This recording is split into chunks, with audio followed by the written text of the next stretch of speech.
It all feels like a dream. It's been 3 days since I last slept. I can't let myself fall asleep here. I might never wake up. I gulp down the last of my afternoon coffee and stand up. I peer at my reflection in the hallway mirror. I look like death itself, but I can't let myself sleep, not until the fog clears.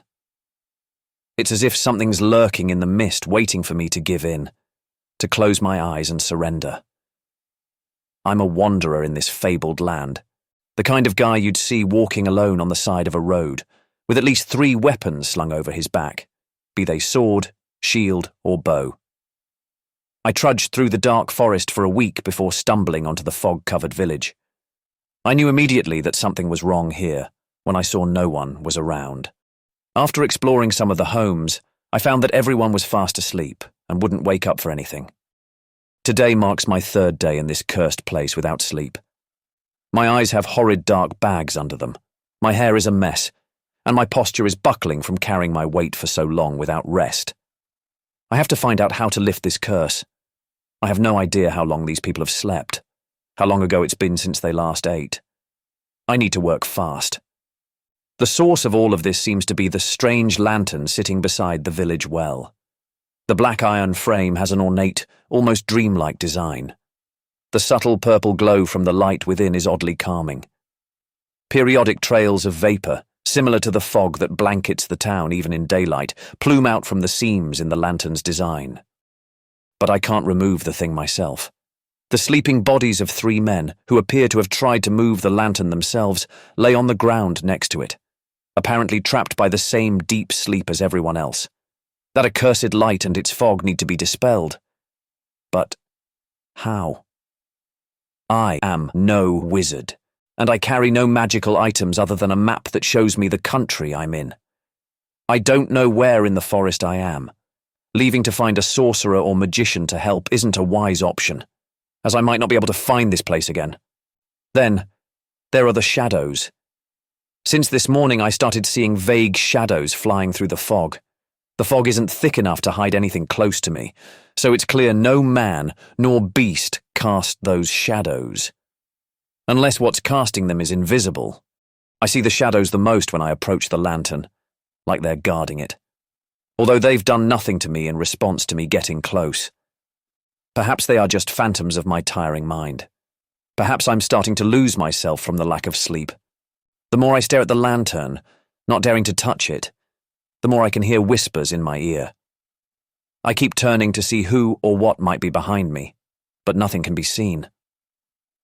As I leave the village well once again, I see something that I'd somehow missed. Growing beside one of the houses is a small vine with vibrant flowers. The petals of the flowers don't match each other and seem to glow with an otherworldly light. They almost look like something out of a dream. I glance around and see more luminous items around the other houses. Vases, more flowers, strange food items, excessively shiny tools and weapons. All of them are out of place for a village like this, each seeming to glow.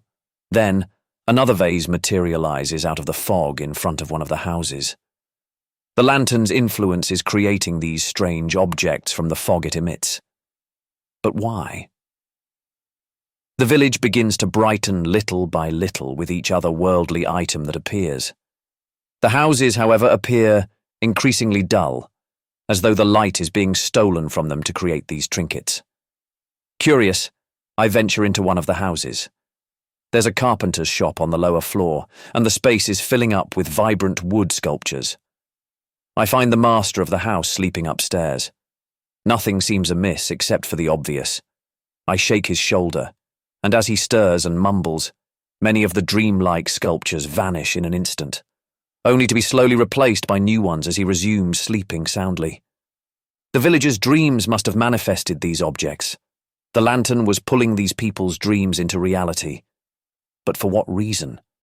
I step outside and see 3 more shadows darting through the fog, their purple eyes gleaming directly at me.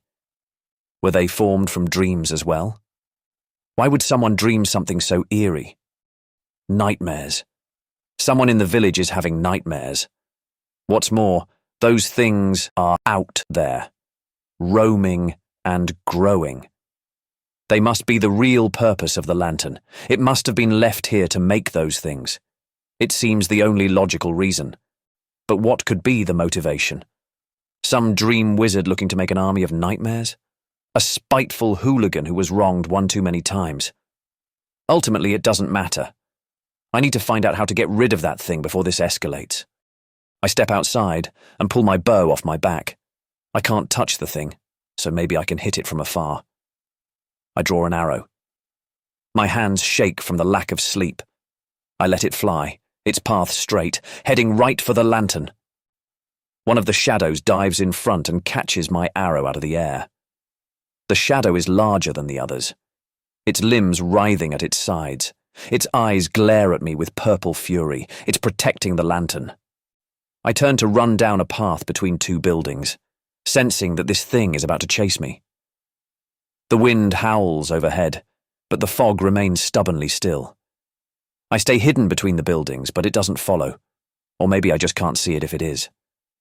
I inch hesitantly out of my hiding spot and peer toward the town well. The larger shadow is still there, roaming around the lantern and guarding it. Well, that makes my task a lot harder. I creep back into the area behind these two buildings, nearly flooded with dream artifacts. I need to figure out how to deal with the shadows and get rid of the lantern. My eyelids grow heavy, and it's hard to think. I can't fall asleep here. I'd end up like the townsfolk. I slap myself across the face. I have to stay awake. I must stay awake. I creep out from behind another building. The town hall overlooks the road here, with fog gathered thickly around it. I hadn't seen it before. The haze made me think this was a dead-end road. Why is the fog gathered here more than anywhere else in the village? I step into the thick fog and cautiously enter the wide wooden door. Inside, the space appears untouched, a stark contrast to the town outside. While every other building has a thin layer of fog stretched across the floor, this one is completely clear. Instead, the room holds a collection of dream artifacts, most looking like treasure with a few scattered weapons. The hallway beyond glows more brightly than the room I stand in. The building itself seems to glow, as if being pulled into a dream world of its own. A sudden sob echoes from the space beyond. My mind snapped back to full wakefulness. Someone must be hiding back there, too afraid to come out and face the town in its current state. I navigate through the towering mess of artifacts to an open area on the other end of the hall. The space gradually transitions into what looks like a grassy meadow surrounded by tall trees. This is definitely a dream space. The man I heard is sitting in the middle of the space on a plush chair, his head in his hands. He looks duller than the space around him. Why is he still awake? Something feels off, and I approach cautiously. Hello? My voice came out slightly hoarse from lack of sleep. The man turns to look at me, with dark circles under yellowed eyes from staying awake so long. He's clearly been here much longer than I have. Ah, you're not from here. But you're not a dream. Despite the stiffness in my neck, I shake my head. No, I'm not a dream. What's going on? What's with that lantern?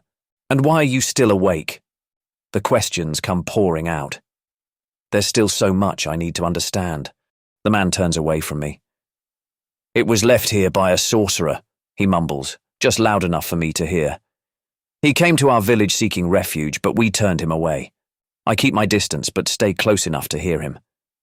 He left that cursed lantern with us. It put everyone into a deep sleep, and now there are nightmares everywhere.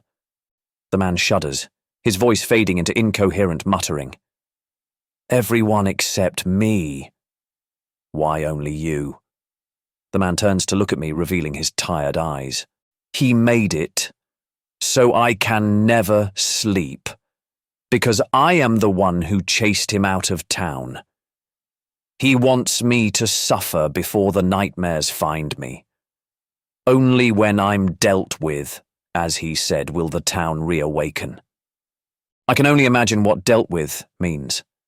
Now that I know this is all due to a revenge plot, I understand why the nightmares guarding the lantern didn't chase me. This man is their priority. I understand his fear. The nightmares likely want him dead to restore the village. But he has no interest in sacrificing himself. Why did you chase the sorcerer out? I ask. The man turns his head away, clearly ashamed. I don't press the question. I don't really need to know the answer. All right then. Do you know of anything that could remove the lantern? He doesn't look my way. Many have already tried to move it.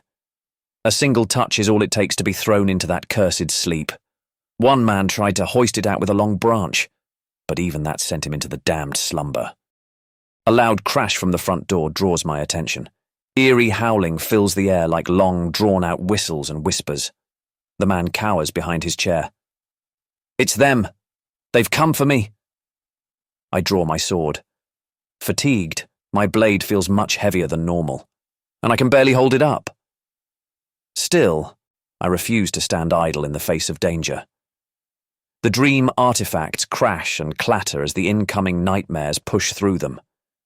Two large shadows enter, shaded by fog creeping in with them, their purple eyes glaring at the man behind me. No! Please! Help me! The coward pleads, seemingly to both me and the nightmares. I probably can't actually fight these things, but that won't stop me from trying. I lunge forward, swinging my blade toward a nightmare's temple. My sword slides through the shadow without any resistance. The nightmare reaches out with a tendril of darkness and taps my forehead. My eyelids grow heavier and my body goes limp. Sleep finally catches me, and as I fall to the floor, the world goes dark. I don't know how much time has passed since I fell asleep, but I wake up feeling refreshed. I pick myself up from the carpeted floor and look around. The dreamlike forest clearing is gone, replaced by a circular room with a desk. The dream artifacts are nowhere to be seen. The green rug is stained red. I can only guess what happened to the man who hid here. The light of day nearly blinds me as I step outside. The fog has completely cleared away. All the dream artifacts were gone, and the village was filled with confused and well-rested people. I made my way to the well and found the lantern still sitting there completely burned out. The door had been opened, and whatever source of light it once held had been removed. A trail of blood led from the front door of the town hall straight to the lantern beside the well. I suppose the sorcerer got his payback and left the empty lantern behind as a warning. My feet drag against the dirt road as I leave town. The curse is lifted, and the town's problems are over, but I can't help but feel that I've failed in my self-appointed duty to save this place.